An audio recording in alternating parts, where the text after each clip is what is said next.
안녕하세요, 다니쌤입니다. 자, 겨울철 건강을 위해서요, 하루 3번 10분 이상 꼭 환기를 해야 되는데요, 그 이유와 방법 6가지에 대해서 말씀드리겠습니다. 자, 요즘같이 추운 겨울날에요, 환기를 해야 되는데 이 창문을 활짝 열고 지방 공기를 환기시키는 분들이 적죠. 왜냐하면 잠깐만 창문을 열고 환기를 시키려고 해도 금방 이제 추워지기 때문입니다. 자, 그러나 춥더라도 환기는 꼭 하셔야 됩니다. 왜냐하면 이 창문을 닫고 오랫동안 있으면요, 오히려 그 오염된 바이러스에 의해서 감기에 걸리기 쉽고요, 또 호흡기 질환이나 알레르기를 유발할 수 있다고 합니다. 자, 지금부터 겨울철 환기의 중요성과 환기 방법 6가지를 알려드리겠습니다. 오늘 말씀드릴 내용입니다. 첫 번째, 겨울철 방해 환기를 꼭 해야 되는 이유. 두 번째, 올바른 환기 방법 6가지입니다. 첫 번째, 겨울철 방해 환기를 꼭 해야 되는 이유입니다. 자, 우리가 호흡을 하기 위해서는요, 신선한 공기가 필요합니다. 우리 사람이 하루에 호흡하는 횟수 얼마나 될까요?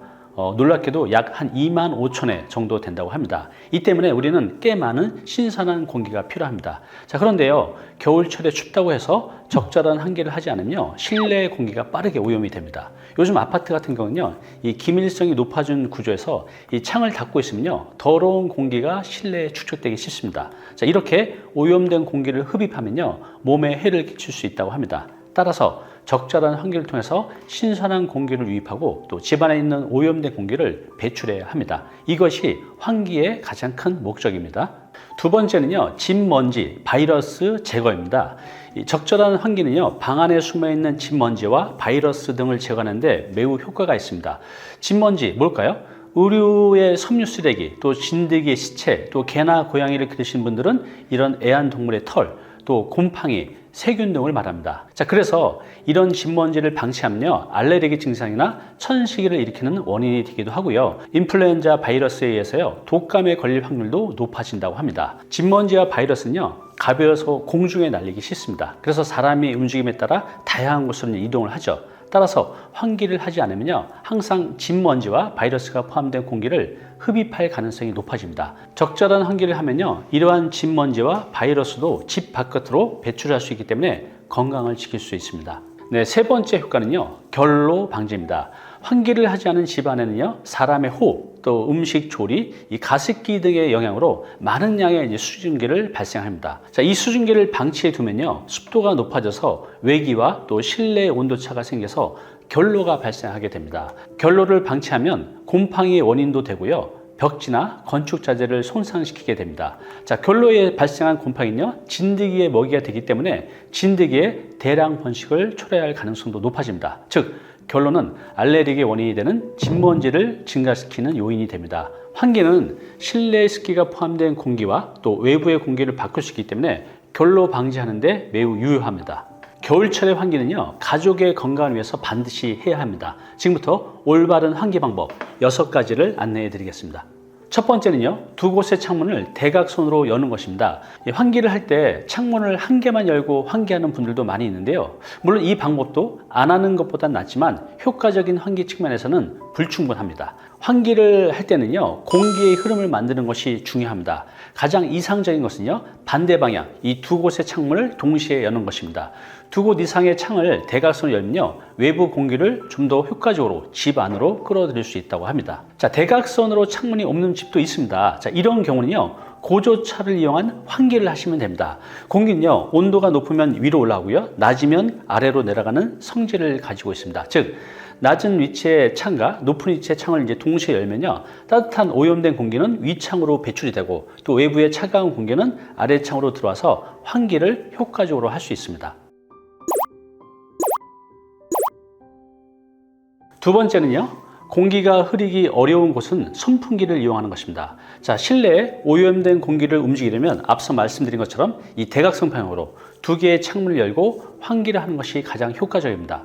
그러나 이제 지방 구조상 이런 자연스러운 환기가 어려운 곳이 있어요. 어떻게 해야 할까요? 자, 이런 곳은요, 선풍기를 사용하면 좋습니다.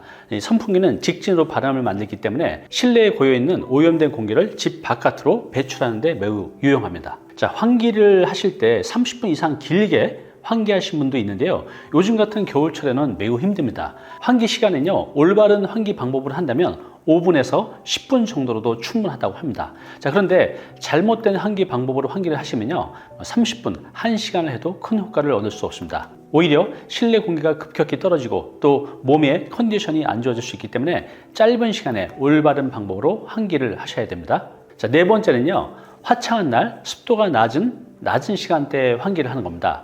이 겨울철에 발생하는 결로의 원인은요, 실내 습기가 많거나 또 실외 온도차가 크기 때문에 발생합니다. 즉, 결로를 방지하려면요, 환기를 통해서 방 안에 모인 수증기를 바깥으로 배출해야 됩니다. 일반적으로 맑은 날의 습도가 낮기 때문에 신선한 공기를 받아들이고 또 수증기를 포함한 실내 공기를 외부로 배출하기에 좋습니다.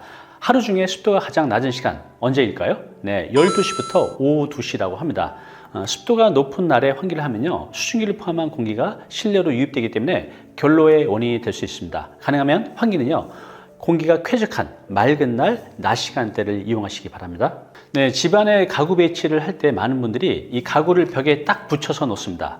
이 가구와 벽 사이에 틈이 없으면 이 공기의 통로가 없기 때문에 습도가 높은 상태가 되기 쉽다고 합니다. 이렇게 되면 습도가 높은 곳을 좋아하는 곰팡이가 생길 수가 있습니다. 집에 습도가 높고 결로가 자주 생기는 경우에는요, 이 가구와 벽 사이를 조금 떨어뜨려서 배치해야 합니다. 이때 가구 뒷면과 이 벽 사이의 간격은 3cm 이상을 떨어뜨려야 좋다고 합니다. 마지막 6번째는요, 공기청정기를 사용하는 겁니다. 요즘 집집마다 공기청정기 한 대 정도 다 가지고 있죠. 자, 공기청정기는요, 공기를 흡입하여 여과함으로써 실내 먼지를 제거할 수 있습니다. 자, 그러나 공기청정기는요, 우리가 호흡하면서 내뿜는 이산화탄소의 양을 줄일 수는 없습니다. 실내의 이산화탄소 농도가 높아지면요, 산소 농도가 저하되고 또 이때 기억력과 집중력에 안 좋은 영향을 미친다고 합니다.